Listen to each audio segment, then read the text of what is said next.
Hello, everyone, and welcome to the Planning Ahead White Mold Management and Farm Succession in the Northern Plains webinar presented by BASF. This discussion will explore practical agronomic strategies for managing white mold and maximizing in-season crop performance, alongside expert financial guidance to help farm owners strengthen succession plans and build long-term resilience. I'm Robin Sittberg with Meister Media Worldwide, publisher of CropLife magazine, and I'll be moderating this webinar. This webinar has been approved for 1/2 CEU credit each in crop management and professional development from CCA. To receive credit, you must watch the entire webinar. There will be a QR code at the end of the webinar, which you can use to submit your credit. You simply scan the QR code and submit it. So now I'd like to go ahead and introduce our speakers, Dr. Michael Wunsch, Eric Garcia, Jeff DeWald, and Mike Cohen. Dr. Michael is a plant pathologist with North Dakota State University's Carrington Research Extension Center.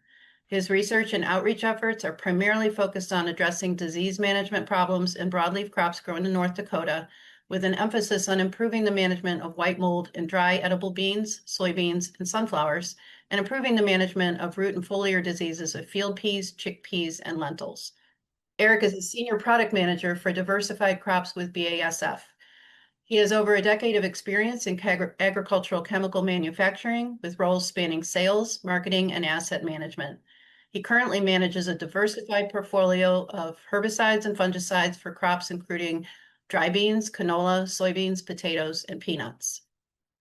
Jeff is a managing member at Agribusiness Succession Advisors. He has spent the past 42 years working with successful farmers, growers, and owners of mid-market businesses, advising them on business succession, retirement planning, estate planning strategies, and wealth management. Mike is also a managing member at Agribusiness Succession Advisors, and in his 40-year tenure in the industry, he has specialized in complex estate, business continuity, and financial independence issues for high net worth clientele. His practice has grown nearly exclusively through the referrals from clients and estate and tax professionals. Today, Mike's practice is focused on the special planning needs of farming and ranching families throughout the United States. He's a lifetime member of the Resource Group, an invitation-only nationwide network of the top financial planners with Osaic Wealth. A quick housekeeping note before I turn it over to our speakers. If you have a question during the presentation, please submit it through the webinar platform, and it will be answered as time allows or at a later date. So now I'm going to hand it over to our presenters.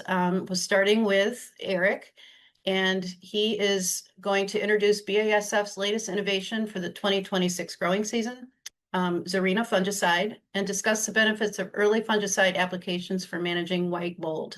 So take it away, Eric. Robin, thank you for the time. Well, as Robin said, my name is Eric Garcia with BASF Ag Solutions. First off, thank you all for your time today. We'll be discussing our latest innovation at BASF, Zarina fungicide, a novel solution for white mold control. Before we delve into some of the key benefits and highlights of Zarina fungicide, the first thing we want to touch upon is Zarina is built for white mold plus broad spectrum disease control. And we'll highlight 3 benefits of Zarina, which make it adequately built to control white mold and really maximize your yields. The first benefit we'll be discussing is its innovative white mold control because of its proprietary active ingredients. The second is the enhanced residual activity, a byproduct of its unique formulation that provides UV stability as well as retention and rain fastness. And finally, what growers like to hear most, the ability to maximize your yields, whether that's soybeans, canola, or dry beans. Zarina fungicide has you covered. As I mentioned at the top, before we delve into some of those details for Zarina fungicide, there's a couple of things we wanted to address first, right? The first is the challenge of white mold. So as you can see on this map here, white mold led above ground disease yield loss across all outlying states in 2024. So this isn't just a unique issue to certain counties, certain states. White mold affects, as I mentioned before, soybeans, dry beans, canola across the U.S.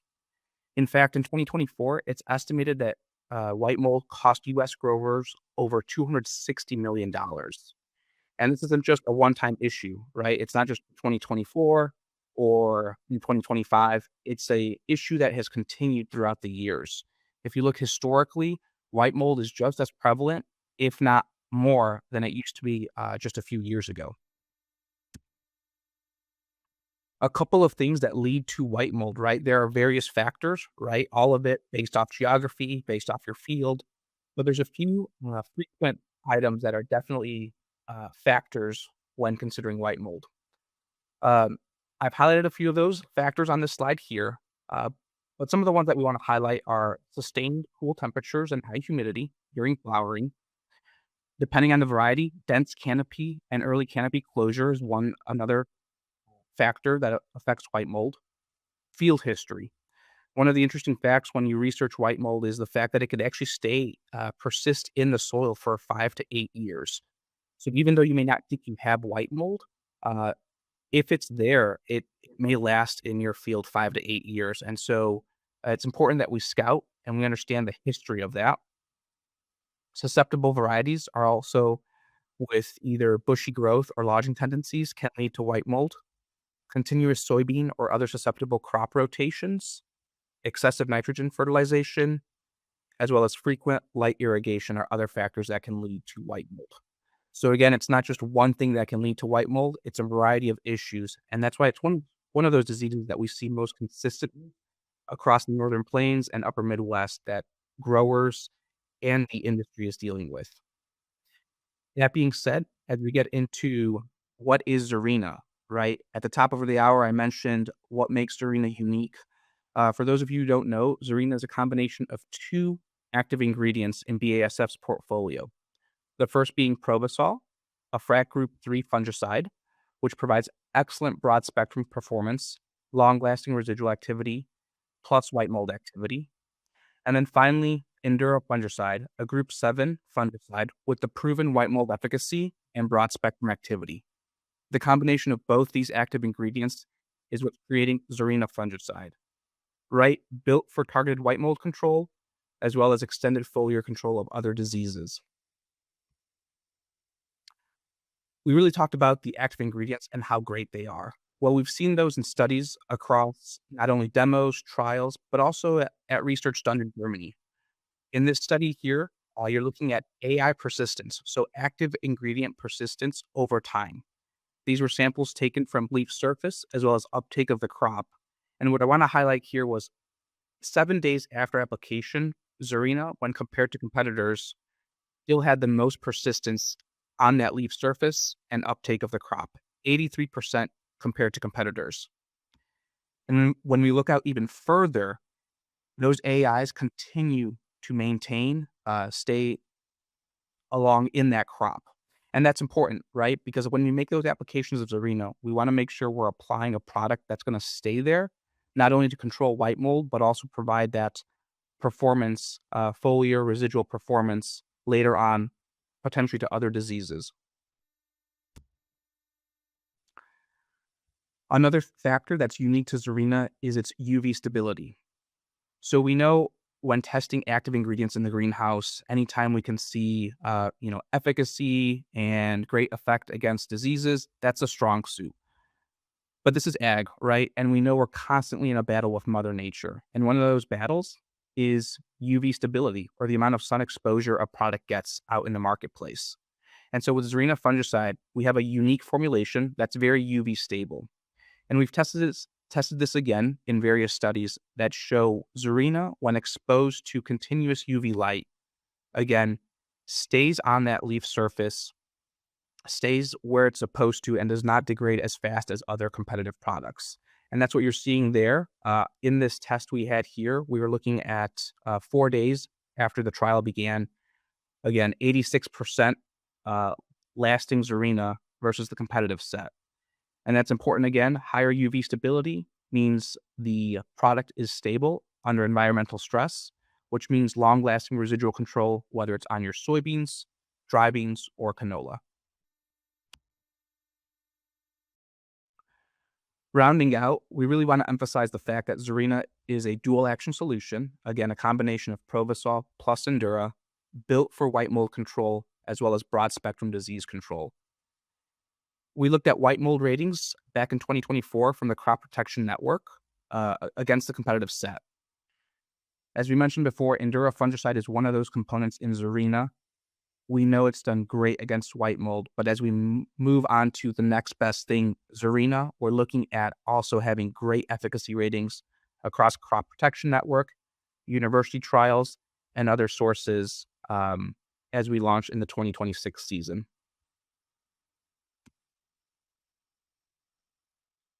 Kind of rounding us out here, label recommendations for white mold. On the graph or on the photo here, you're going to be looking at kind of the primary three crops we're focusing on with Zarina. But what's important with Zarina is depending on the crop, there are certain windows we have to make sure we're applying Zarina at in order to get adequate control of white mold. So again, depending on whether you're growing canola, dry beans, soybeans, or a combination of all three, we're targeting specific use rates and specific growth stages of those crops to ensure adequate white mold control. The one thing I'll leave on, one of the best analogies I've heard with Zarina and these proactive applications is making sure we make that application proactively versus reactively. And again, the analogy I like best is the sunscreen analogy. If you're applying sunscreen once you've been out in the sun for too long, it's not going to work, right?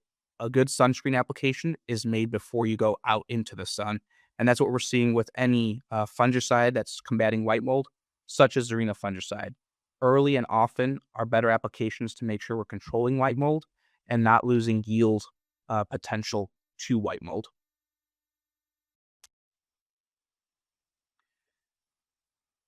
As I mentioned before, we are launching Zarina fungicide in the 2026 season.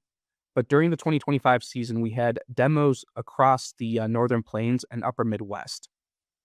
The slide here shows some of those photos of that white mold control from Zarina on farm and university trial performance in 2025. And again, we're highlighting the fact that it's a product that can be used across multiple crops, canola, dry beans, soybeans. But to find more specific photos or specific data to your county or state, please reach out to your local BASF representative for additional photos, information, and how it compared in areas specific to you. Again, we're excited to launch Zarina fungicide at BASF, our latest innovation for white mold control and other diseases. Thank you again for your time. And if there's any other questions, again, reach out to your local BASF representative or visit us at basf.usagsolutions.com. Thank you for the time. Thank you, Eric. I have a few questions for you that I hope you won't mind a little Q&A here. The first question is, does Zarina have activity on any other soybean diseases? It does. And I know we talked a lot about white mold in our presentation today. That's one of those diseases that, again, is most prevalent when you look at polls, what's on the mind of growers today. White mold is front and center. And so we focus a lot on white mold. But absolutely, whether it's frog eye, blackleg, black dot, again, depending on the crop, Zarina does have efficacy and control on other diseases. But in most of our collateral, and especially as we launch this product, white mold is going to be kind of that disease we focus on the most. Okay. All right. Excellent. Other than applying it early at R2, do you have any other application recommendations or tips for applying Zarina? Generally, right, we're looking at R2. The biggest thing is applying it right before row closure, because once that row or that canopy closes, you're really creating the perfect environment for white mold to take off. So making sure we make an application prior to that is important. Typically, it is around that R2 stage, but again, the biggest thing we got to do is make sure we're scouting those fields and applying an application right before canopy closure to maximize it. Okay. And then the last question before we move on to Dr. Michael is, how is Zarina different from Revitec? Why would you use one versus the other? Absolutely. At BASF, we are proud of our portfolio for soybean growers. With Zarina, we're specifically looking at white mold control. Revitec is more of a plant health benefit that we've really seen a niche market in the Midwest, right? So for soybean growers really looking to maximize their yields and push those boundaries, that's where Revitec really has a great fit. We've seen some great data great yield data to really push those boundaries. But again, at the application we're looking at with Zarina, it's really about white mold control around that R2 growth stage for soybeans. With Revitech, plant health applications around R3 to R4 for soybeans. Um, and again, we did that at BASF. The portfolio is there to depending on what you're trying to do with your crop, and we're happy to support you in any way we can. Again, at BASF, we like to say we're helping farmers tackle the biggest job on earth. Well, thank you so much, Eric. But now we're going to go to Dr. Michael, and he's going to share some practical strategies for reducing disease pressure and managing white mold throughout the growing season. Okay, this is Michael Vunch. I'm the plant pathologist out in Carrington Research Extension Center with NDSU.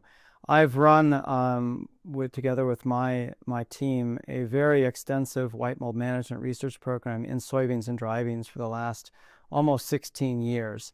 And one of the things you'll notice that Eric said is that Eric mentioned that you should apply your fungicide at R2, targeting white mold in soybeans. And one of the things that I'm going to discuss right now is where that recommendation comes from and why we recommend that in general. Okay, now obviously if conditions do not favor white mold until say R3 or R4, you would wait. But when conditions favor white mold as those soybeans enter bloom, yes, our research indicates you should be applying at R2, and I'll explain why now. Okay, when we've run application timing studies for targeting white mold for fungicides, what we have done is we've asked the question of when should you apply the fungicide when conditions favor white mold as you enter bloom, whether that's in a dry bean or a soybean. And essentially, this is either based on your knowledge of the disease or maybe you're using an app like Sportcaster, okay, and it's saying that the risk is high. And so in that situation, when do you apply? And one of the things we've always been told is that you need to apply the fungicide before pathogen infection, and that's absolutely true. And this is why, you know, there's a big lag between when the pathogen infects and when the white mold shows up in soybeans. And oftentimes when people see the white mold show up, oh, and now they want to spray. But, you know, by then it's usually you're at R4 to R5, and the susceptibility to white mold really drops when the soybeans hit R5. R4, they're still susceptible, but you can't cure those existing infections. So you got to get that fungicide on before the white mold pathogen infects. And so we've always been told that. The one thing that people kind of have forgotten to remind us about is that when you apply that fungicide, what you're protecting is the tissues that's there, not the new growth. And this is really critical because at that early bloom period, soybeans and dry beans are growing vigorously. Okay, and so the traditional recommendation has been to apply a fungicide targeting white mold in soybeans at about 50% R1. And I'll explain to you really quickly why that has failed miserably in our studies and why anyone growing soybeans is likely to see similar results as ours, even if you're in northern Iowa or southern Wisconsin or whatever, okay? Because the concept is the same. The biology is the same. When you spray that fungicide, you're protecting the canopy that's there, not the new growth, okay? And when you're spraying at 50% R1, you're spraying when 50% of the plants have an open blossom, 50% of the plants do not even have an open blossom, and of those 50% that have an open blossom, only a small proportion are going to have dead blossoms. And the white mold only comes in through those dead blossoms. So you are protecting a very small proportion. You're putting out that fungicide to protect against a very, very small proportion of plants that are even susceptible to disease. And you're only protecting the canopy that's there at that time. The soybean canopy is growing very vigorously during that early bloom period, and all that new growth is going to be unprotected. Okay, so here's a nice illustration on field peas, which most of you don't grow, but it's a beautiful illustration of this concept.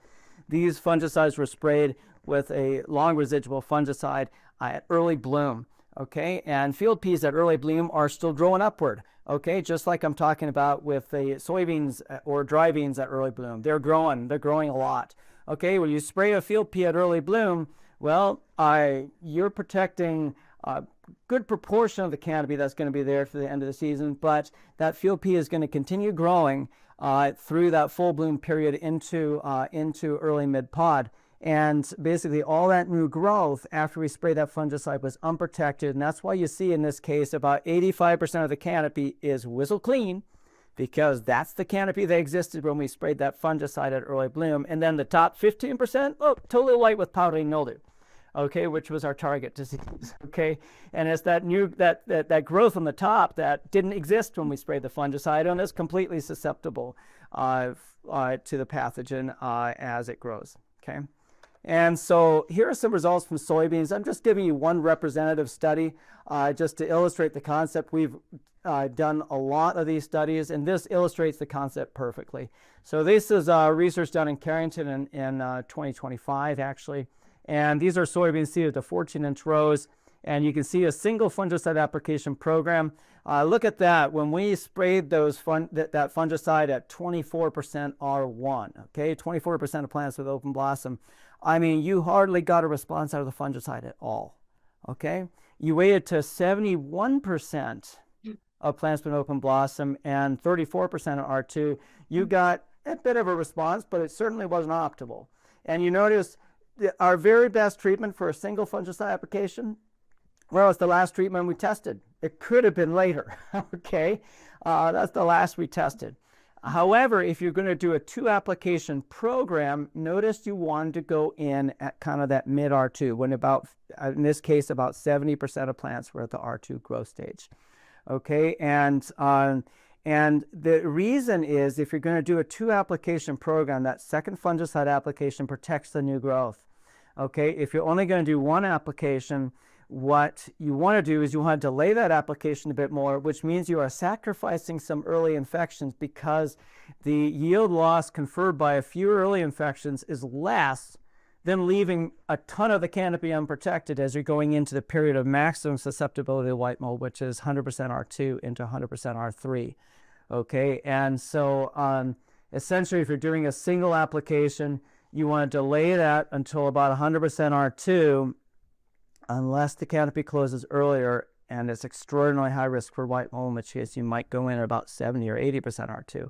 But if you're going to do a 2-application program, you shift that forward to protect the against early infections, because you're going to put on a subsequent application to protect the new growth. So what about wide row spacing? That was narrow row spacing. You notice the canopy was nearly closed. Well, in wide row spacing, where our canopy, well, there's a lot more ground showing between the rows, notice how results are identical. And the reason is that in that wide row spacing, you have a dense canopy within the row. And once you get a sufficient number of dead blossoms, just that canopy density within the row is enough to get those infections. Okay, and again, these are under conditions favoring white mold as soybeans enter bloom. If conditions do not favor white mold until later, say it's hot and dry at 100% R2, and then it turns cool and wet at 100% R3, well, you'd apply that fungicide right before it turns cool and wet. All right, how about dry beans? This is an example from pinto beans. We've seen the exact same thing in kidney beans, black beans, and AB beans, and you see the exact same trade-off at play as you saw in the soybeans. And so here you are with different application timings, anywhere from 0 to 5% of plants with initial pods to 69 to 84% of plants with initial pods. And this is the moment the dry bean blossom senesces, it produces this little pin-shaped pod that's initially only like a 1/4 inch long. Okay, and so what you can see is that if you applied when you only had like 10% of plants with those initial pin pods, you hardly got a response at your fungicide at all. You needed to wait, okay? Because what happens again, you're only protecting that little bit of that plant that was there at that time, and you're only putting on 1 application in this case. And the period of maximum susceptibility to white mold comes when those dry beans are in full bloom, and you get and they're loaded with dead blossoms, okay? And that's quite a bit later than 10% of plants with a dead blossom, okay? Which is 10% of plants with those initial pin pods. And so you can see our latest application timing that we tested here was our best timing, even though we probably would have been optimized by waiting even more. So what about if we did 2 sequential applications? Now that second application is protecting that new growth. Notice that we're starting to level off in her fungicide response here as we're reaching about 70% pin pod. And so that's probably the optimal timing there if you're going to do 2 applications. So that was a situation where that canopy was open that entire time period when we were looking at dead blossoms all the way through about 85% of plants with initial pin pods. And what about when it closes right away as you get into bloom? Obviously, if that canopy closes right away as you get into bloom, now your application timing is going to be changed because now you're trapping the moisture and it's more favorable for disease. Okay, so now again, single application.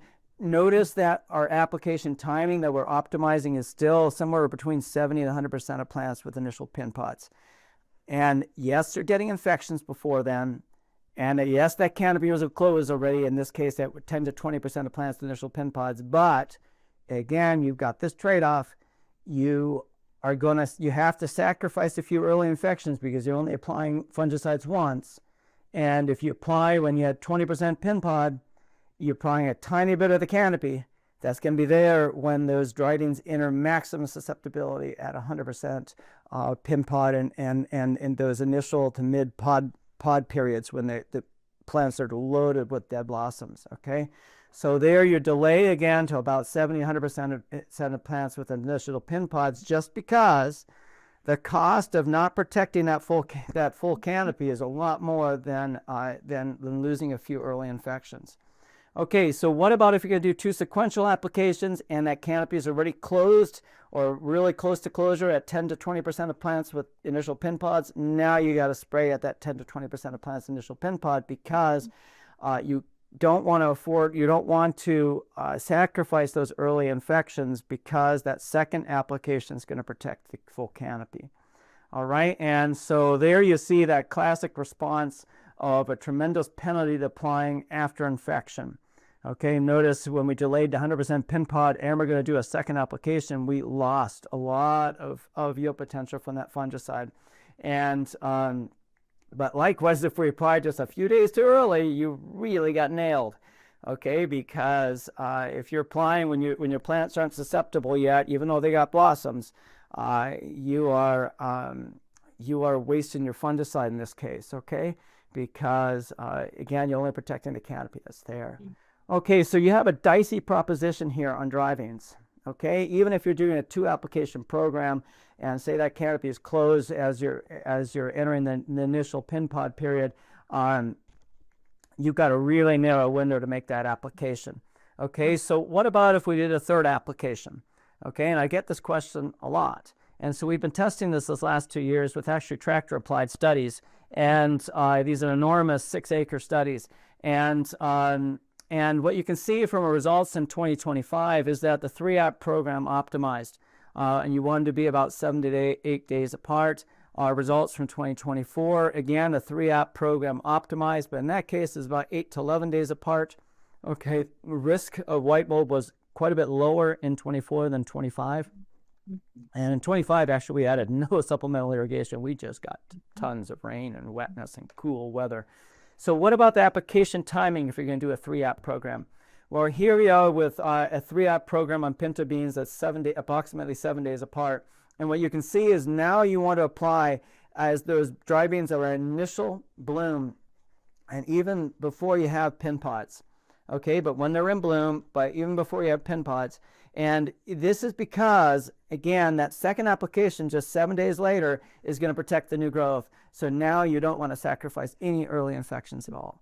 All right, and here are the results from individual studies both years. You see in both years we optimized with that very early bloom application timing in a 3-app program.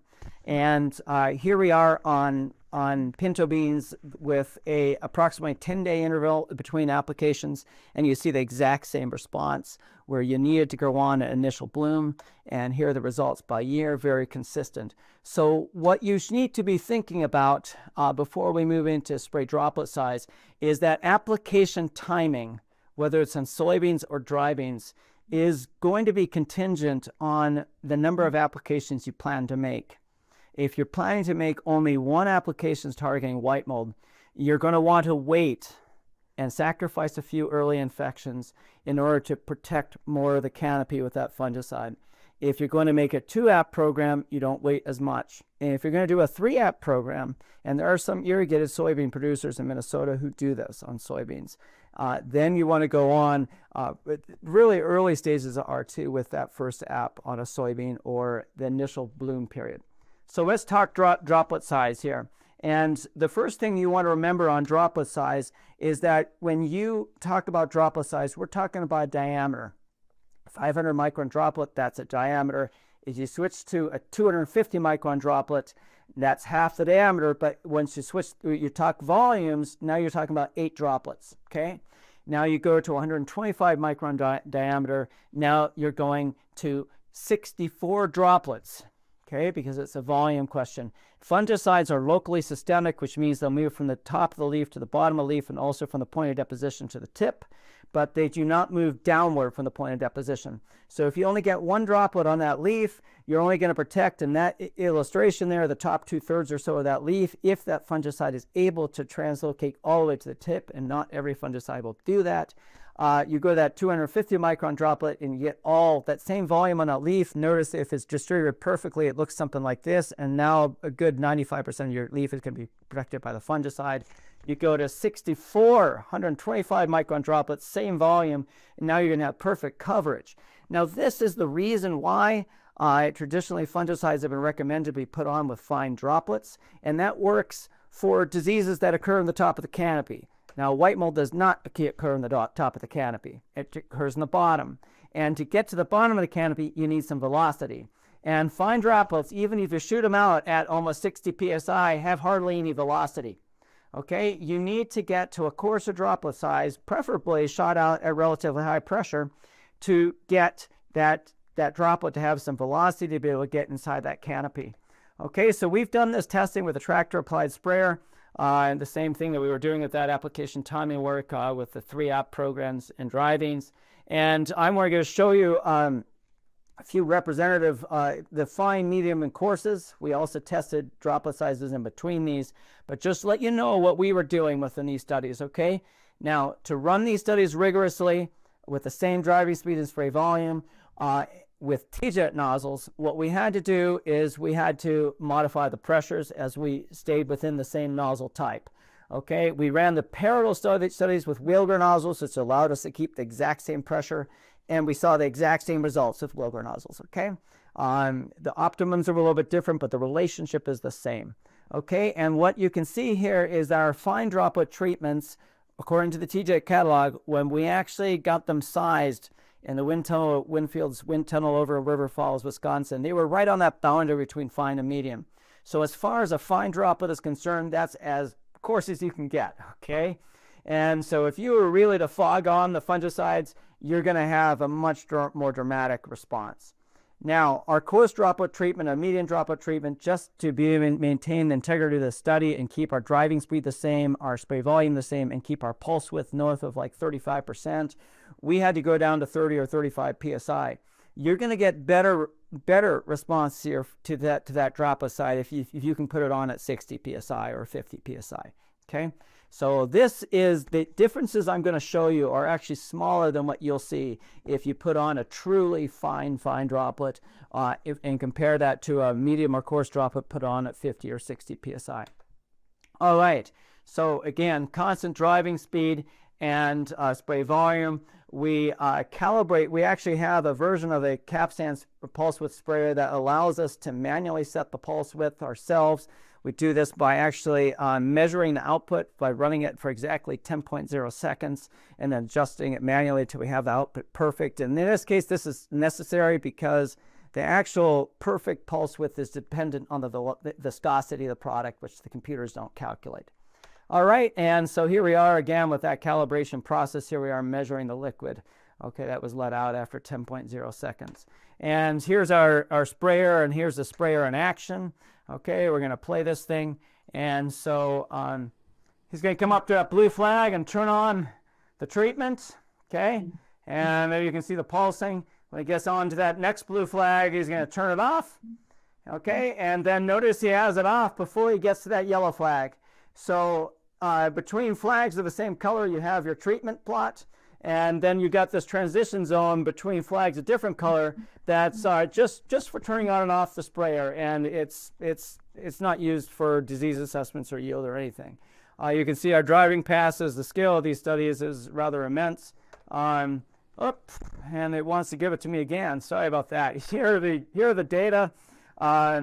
These are from soybean seeded to intermediate and narrow rows, mostly intermediate rows, which I would define as a 21 to 22.5 inch. And so this is relative to canopy closure. These are studies here where the canopy closure was less than 75%. Okay, and what you can see here is that the disease pressure was quite a bit lower, but where we did have high disease pressure, we optimized with fine droplets. Now, here are studies where our canopy is starting to close up, but we have on average between 10 and 20% of the ground showing between the canopy, and this is on average across the footprint of the study. You can see that there's a range out there, just like you'd see in any production field. We're talking averages here. Well, you'll notice if you look across on the disease data or the yield data, every single study we're optimizing with medium droplets. Okay, and very, very consistent. The combined analysis across studies statistically significant because it's a very consistent response. Here we are when the canopy is starting to close, over 90% canopy closure, i.e. less than 10% of the ground showing between the rows at that R2 application timing. And what you'll see here is we're optimizing with coarse droplets very consistently every single study. And of course, in the combined analysis across studies, here you are with a canopy almost completely sealed up. And again, of course, optimizing with coarse droplets. So why is it that we see this relationship? Here's the yield gain conferred by the fungicide. You'll notice that we're doubling the yield gain conferred by the fungicide in many cases by getting our droplet size right. The droplet size is enormously important for getting good white mold management on soybeans. I mean, it's just enormously important. Okay, we've seen the exact same thing with Wilger nozzles. Okay, the only thing with Wilger is it seems to run one step higher. We've seen this with soybean white mold and in other droplet size work we've done on other diseases. And so where you would go on with a fine droplet with a T-jet, you'd want to use a medium droplet with Wilger. And if you're going to go on with a coarse droplet with T-jet, you go on with a very coarse with Wilger. And so Wilger nozzles, if you're not familiar with them, they are the ones that are pre-installed in case sprayers. All right. And so anyhow, why do we see this relationship? Notice in that 80 to 90% canopy closure category of studies that there was a penalty to going on with fine droplets and a penalty going on with coarse. Well, in this case, you need the fine droplets did not have the velocity to get into a canopy like that. The medium droplets did. Okay, so our medium droplets have the velocity to get to where you need to go. The coarse droplets, of course, also have that velocity, but the problem is you go to coarse droplets, you're going to lose coverage versus the medium. So if you can get there with a medium, you use a medium. Okay, if you can get to your target with a fine, you use a fine. But as that canopy closes up, then you need to move to coarse. So what about dry beans? We've done this work on pinto and kidney beans, and I have that stuff posted online if you Google Endosperm Carrington plant pathology. But I want to show you an example that illustrates perfectly the concept just in one slide. And it all comes down to, again, canopy closure and density. If you look at these three dry bean studies, notice on application 1, the canopy was 94% closed, i.e. only 6% of the ground showing between the leaves and the plants, if you will, all right, if you're looking down from above on average across the footprint of the study. So some areas are more closed, some areas are less closed, but on average. Okay, so that canopy at application number 1 was quite closed. Application 2 was pretty much sealed up. And the big thing with application 2 is look at the lodging. Okay, that first variety, ND Rareo, you're looking at 24% from vertical. The second variety was Torion, 9% from vertical, and then you go to the Vibrant, is only 7% from vertical. Now I want you to look at that coarse droplet followed by coarse droplet treatment. You can see on the yield gain from the fungicide, we had a statistically significant difference there versus going with 2 fine droplets on each application. But look at where the gain is the strongest. The gain is the strongest in the most lodged dry bean. Okay? And it's the gain from going coarse followed by coarse is the weakest in the least lodged dry bean. Okay, so this makes perfect sense. If you've got, let's say, 20 trifoliates per plant, and you got those scrunched into you know, into a shorter height because they're lodged. You've got a denser canopy. The more dense the canopy, the more the response to coarse droplets. Okay? And so with that, I would like to thank BSF for giving us the opportunity to share these results with you, and also make it very clear that this is research funded by your checkoff dollars, as well as the testing we do for the companies, which allows us to invest in equipment. Thank you for your time. So now we're going to turn it over to Jeff and Mike, who will discuss key topics related to farm succession planning and long-term financial management. Thank you, Robin. We are delighted to be joining you today. I'm Jeff DeWald, and joining me is my co-founder of Agribusiness Succession Advisors, Mike Cohen. Our goal today is to provide you with some useful information on how to start the succession planning process in your operation. The attorneys want us to remind you that we are not providing legal or tax advice. Everyone's situation is different. You may be operating in states with different tax laws, and any ideas that you take from this, we urge you to discuss with your own legal and tax advisors. So our agenda today, and the time that we have available, we'd like to discuss what exactly is succession planning. Why is it important? How can we understand the different goals and concerns of the senior generation versus the younger generation? What are the things that make succession planning particularly challenging? These include things like emotions and taxes and cash flow considerations. What does the actual process look like? And then finally, how can you begin the journey in your operation? So let's start with, what is succession planning? It is a written plan for the succession or transfer of the operation's ownership, management, and control. And the term written is really important. If it's not in writing, it's a wish, not a plan. That plan must be developed from the owner's goals, an understanding of the various options that are available to the family intellectual capital, and a review of the financial and tax consequences. This is really important because at some point, every owner is going to leave their operation, whether they walk out or they get carried out on a stretcher. And if you want your operation to survive the senior generation's exit, succession planning is a really key step to be taking.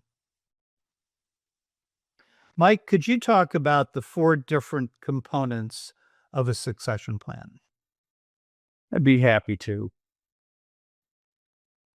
At Agribusiness Succession Advisors, we have Jeff and I with over 100 years of combined experience in succession planning. We have multiple advisors on our team, probably brings us up to close to 1,000 years of experience. But what we know is succession planning is a multifaceted process. Doing the job right requires a written succession plan.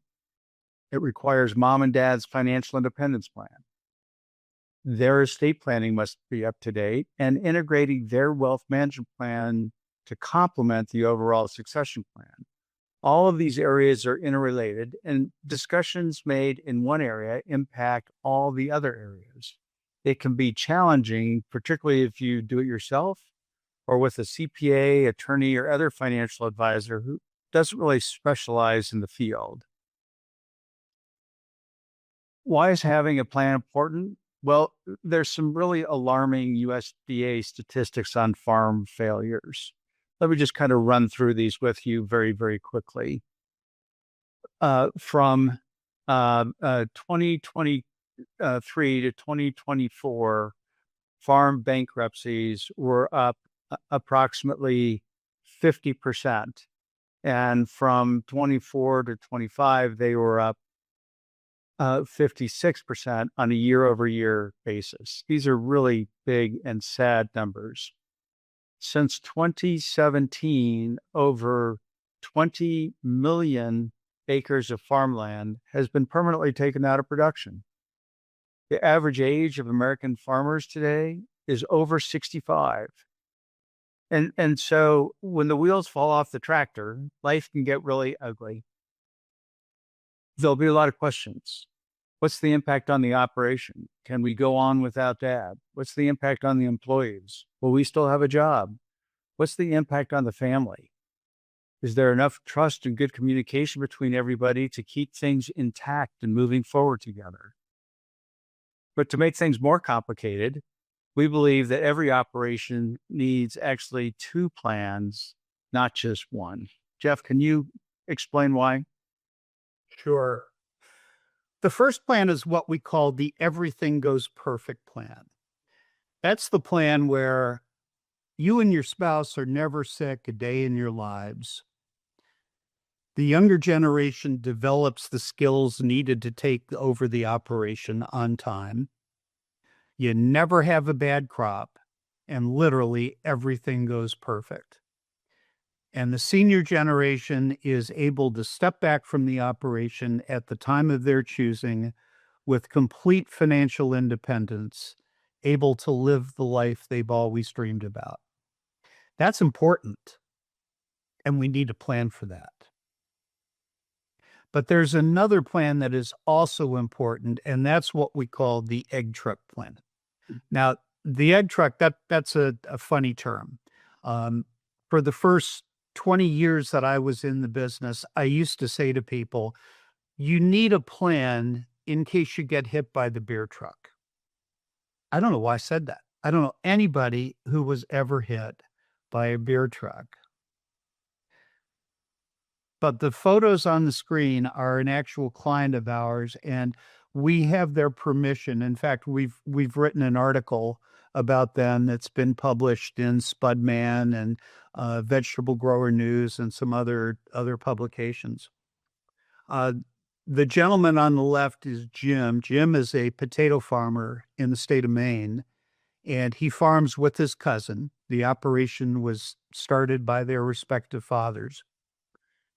We had a meeting scheduled one day at the attorney's office, and Jim didn't show up. And that meeting was to put the finishing touches on their succession plan. And I called Jim, and I was giving him a hard time. Hey, knucklehead, did you forget? What happened here? And Jim said, Jeff, you know that beer truck you were always talking about? In my case, it was an egg truck. And I went, what? Jim was taking his water tanker from one section of the farm to another. Farm roads in Maine are hilly and windy, and they go zipping around. Jim came up over a hill, around a corner, and there coming at him head on was a kid from the farm next door driving a box truck full of eggs, and the kid was over the steering wheel doing this.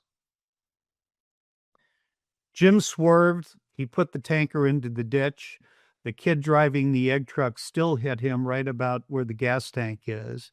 And as Jim is rolling over in the cab, and of course he wasn't wearing his seatbelt, he's rolling around like a rag doll, breaking ribs, thinking, I'm supposed to be at the attorney's office in an hour, but I'm dying today.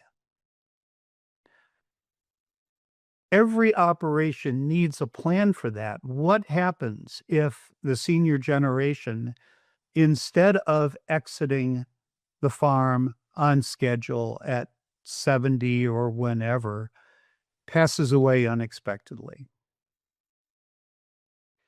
In our experience, most farm families don't have any plan, but those that do have a plan, it's either the everything goes perfect plan or the egg truck plan.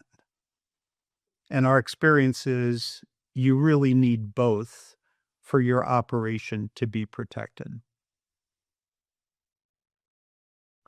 The University of Wisconsin did a really good study. If succession planning is so important, why do so few operations really have a plan? And these are the responses that they got back. The first one is the next generation can't afford to buy the farm.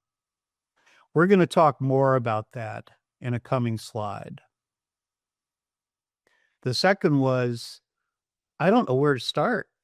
This operation, this is my life's work. This is like another child of mine. It's important. And how do I start this process? The third reason is there's too much tension in the family. Mike and I have each walked into family meetings in family farms where we felt like we needed to wear bulletproof vests. You could just feel the tension, the mistrust in the air. And sometimes that is too big of an impediment for mom and dad who love their kids to get started in the process because they're afraid it's going to be painful. The fourth reason is farm families can't find professional advisors who understand farming and understand farm succession. And the fifth reason is I'm too busy or I have other things to do. A lot of times for the senior generation, that's code. And that's code for, I don't want to think about my own mortality. I don't want to contemplate the day when I can no longer be here at the helm of the operation I've spent my lifetime building. As you might guess from the color of my hair, I'm 71. I can relate to that. I think I'm going to live forever. And so it's understandable if you or your mom and your dad haven't really been ready to address this. But it's really, really important. So the senior generation tends to have some specific concerns that come back over and over again. And the first is their own financial security in quote unquote retirement. I don't know how many of you may have seen the Lay's Super Bowl commercial this year, which was fabulous, but they have a retirement party for dad. And we know that farmers don't retire.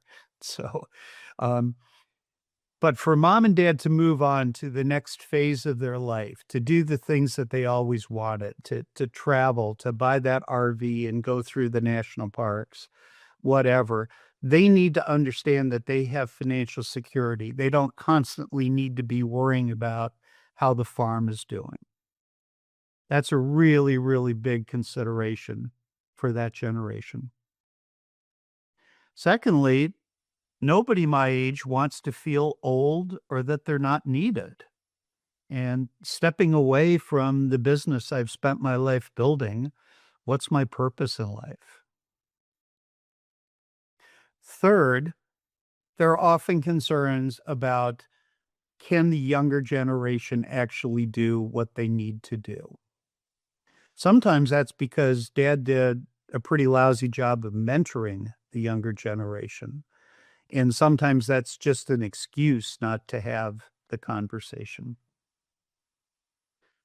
And last but not least, if you've been farming your whole life and farming has been your life, what are you going to do to keep occupied when you stop farming? Those are all valid concerns for the senior generation.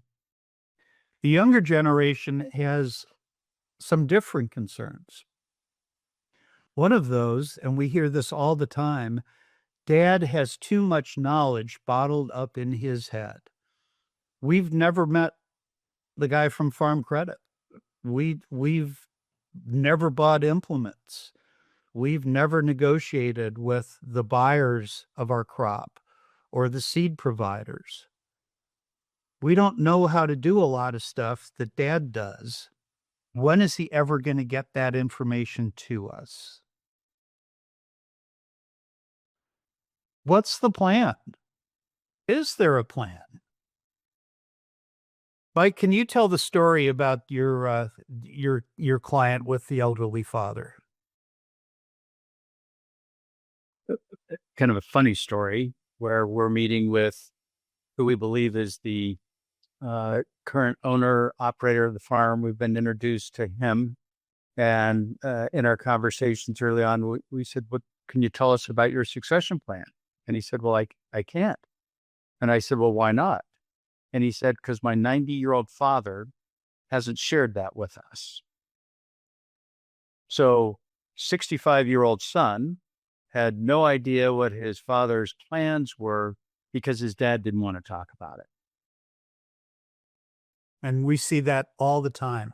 We normally give this presentation live in an audience, and when we talk about this, we look around the room, and the next gen farmers are all going, "Yep, I can relate to that." A third concern for the younger generation, they haven't really seen the farm financials. They really don't know, if we take over the farm, what does my financial life look like? And sometimes it's not the child who's coming into the farm that has that worry, it's their spouses. Do I have to buy mom and dad out? If I do, what are those numbers going to look like? I just get vague generalities. I don't get specifics. Can I afford that? Will there be enough cash flow from the farm that I can pay them and still have the type of life that I want to lead and take advantage of opportunities when they come up to buy more land or what have you? Where does the money come from for more land, for building a new storage, a new grain silo, a new wash line? I'm seeing all this great new technology coming out, but it's expensive. How can I afford to do that? If I need to expand my irrigation, where is that money going to come from? What happens when dad dies? What's dad's estate plan look like? Does the farm go to mom? Does it go into a trust? Is there a division between the operating company and the land? I've got siblings who don't farm. What happens when dad passes away? Where will mom's income come from? And what will the impact be on me and on the operation? I've got some siblings who don't farm. I love my sister who's a doctor and my brother who's an attorney, but I don't want them in the farm with me. For if I inherit the farm and the farm makes up the bulk of my parents' net worth, what are they going to inherit? What happens when mom and dad dies? What do the off-farm heirs get? Do they inherit farmland? Well, what's that going to be like when I'm negotiating land rents with them? Or with one of them is getting divorced and the judge says, my ex-brother-in-law or my ex-sister-in-law should be getting some of that farmland. Or if there's a big expense, they need a lot of money to send one of their kids to college and the land rent just doesn't cover that. What type of friction can arise from that? Do the off-farm heirs inherit mom and dad's retirement plans? This is assuming that they have good retirement plans. I mean, that's one option, but those retirement plans come with an embedded tax liability and forced depletion. The tax rules require that those accounts be drained down. So how good of an inheritance is that for them? Some of the clients we work with turn to life insurance as a vehicle to provide a fair inheritance for the off-farm heirs. And that is certainly something that, if you have off-farm heirs, maybe you want to discuss with your parents, because it can take a lot of stress off of you and off of the operation. All right, said I would talk about the tax impact of buying dad out. Historically, the farming areas that we work in, we see a lot of plans where dad at age 30 started buying out his father, and his dad took back a note, and the son spent 30 years paying that note off, and now his retirement plan is to sell the operation to his children.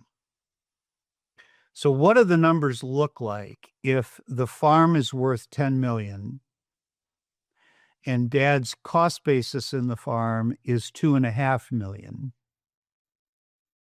And he says to his children, I'm going to sell this and take back the note, and I'll charge you 5% interest with a 15-year term. The annual payment on that note is $963,000. And over 15 years, the next generation will pay $14.45 million to purchase that $10 million farm. What do they have to earn to make those payments? $21 million. And that's because only the interest portion of those payments is tax deductible to the buyer. So all the principal payments need to be made with after-tax income. So $21 million of earnings. Of that, dad gets to keep $11,018,000 because dad had to pay ordinary income tax on all of that interest and maybe on some accelerated depreciation along the way. And then he's going to pay capital gains tax on the amount by which the $10 million selling price exceeds his $2.5 million adjusted cost basis. So next gen earns 21 million. Dad gets to keep 11 million. Where did the other 10 million go? It went to the IRS. If Mike and I could see you in the audience right now, I bet most of you would be going, that's a terrible deal. And it is. But that's kind of the default mechanism that farm transfers fall into. And when you think about loading up the farm with debt to buy dad out and saddling the next generation with those types of cash flow commitments, it makes it a lot harder to survive a weather event, a bad crop.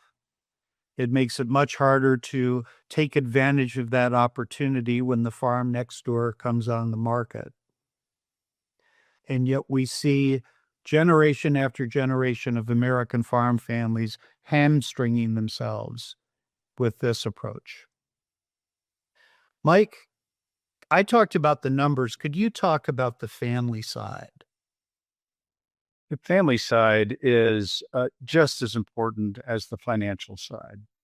In fact, this chart illustrates that those facts. It may or it may not surprise you to know that the single biggest reason why operations fail to succeed to the third generation is a breakdown of trust and communications inside the family. You may have seen this happen with other farm families that you know, or maybe even in your own. So the challenge is, how do you preserve the farm without destroying the family? Question that we ask, are you a family first farm or a farm first family? These are some pretty big questions. You can see other reasons why farms fail to make it to the next generation. 25%, some of the things Jeff was talking about, failure to prepare the heirs. 10%, family has no clear mission statement. But we believe that one of the things that makes farm succession successful is open communications and goal setting among the family members. Having a process in place to resolve conflict. Every operation has conflict, but how do you resolve that? And the importance of that family mission and value statement of farm family and a farm family employment policy can go a long way to eliminating conflicts even before they come to the surface. So issues which can cause conflict in the operation. So can the current acreage support multiple family members, or must the farm expand? And if the farm has to expand, where will you find the farmland? What will it cost? What's the impact on cash flow to buy more property? One of the things, sadly, we see as more and more family members want to join the operation, we see a once very successful farm family now being spread out between multiple owners, and each one of those owners doesn't really have a good path to financial independence because they're splitting the proceeds too many different ways. Another question is, when people come together, who's going to perform which roles? Who's going to lead the operation? Who will manage? And there are many different aspects of management. Who will tackle different parts of that? What additional skills must the current generation, the younger generation coming in, acquire to be successful? Can we help identify those things and improve the odds of succession? And maybe one of the most important is, how is the communication? This, as you saw on the previous slide, this is the single biggest reason for farm succession, or for that matter, any business succession. So very important issues. We believe that there's a process that every farm should follow. And the process really looks like a multiple of steps. First, you need to evaluate your financial and emotional readiness. There's some tools that we could help you with this, but do you have the resources to have that personal financial independence? Does that play out well with the next generation coming in? Are you emotionally ready to leave? The reason why that 90-year-old father had not told his 65-year-old son what his plan was, he wasn't emotionally ready to leave. He saw his value being 100% in the farming operation. And while that's great, we can use that, and we will use that, but we want to help people through that process of emotionally being ready to transfer. Second, you need to really evaluate the operations readiness for you to transfer. I'll tell you, if you and your wife take extended vacations and you leave the farming operation in the hands of other family members and you don't check in for 3 months, you probably have an operation that's really ready to be transferred to that next generation. But if that's not you, there may be some things that we could address to make sure that it can be left to that next generation. And we'd like to identify those things that will make for a smooth transaction. Next thing is, what are your exit options? Are you going to sell to the next generation? Will you do some things through your personal estate planning? Will you bring on more members? There's a multitude of opportunities to exit your operation and have that combined well with your personal planning. But we need to unpack those things. You need to understand those. And once you come up with some things that you really like, we need to model and stress test the economics around that. Is this really going to work for your family? Once those things are reviewed and agreed upon, then we go through the process of creating a written plan and a timeline. This is really where the attorneys get involved. They have to draft the documents. We don't draft documents for you, but we see that it's done. Some clients have literally said that I've been the best thorn in their side that they've ever had. And I know Jeff has heard that too, because if somebody's not leading you through the operation, I'll tell you, you'll tell me, you're busy. And if somebody's not keeping this thing on track, it may fall by the wayside. And so in all of this process, we want to minimize potential conflicts. We want to bring up as many things as we can before they occur and resolve those things before it's a mess. And then you want to build your succession team. This is Jeff and I see ourselves many times as architects, but there's a lot of people involved in building a structure. And you're the client. It's your design that we're trying to fulfill. We need to build the team around you that can help make that a successful transition. And finally, once all these 7 steps are insight agreed upon, then we can go about the process of implementing your succession plan. So we'd love to take some questions afterwards. I know we're coming close to the end on what that might look like for you, but these are the steps that we think that most people can follow to get a plan in place. Now, you probably feel like you've been drinking from a fire hose for the last little bit here. There's a lot of information to process. If you're interested in learning more about the steps you can take in your own operation, here's some ways that we might be able to help. And we'll offer some QR codes that you can put your phone up, get a survey that will help you in 2 ways. One is to assess your business exit readiness. Are you ready to go? Are you financially prepared? Are you emotionally prepared? And the next would be what we call an ODI tool, which is the Owner Dependency Index.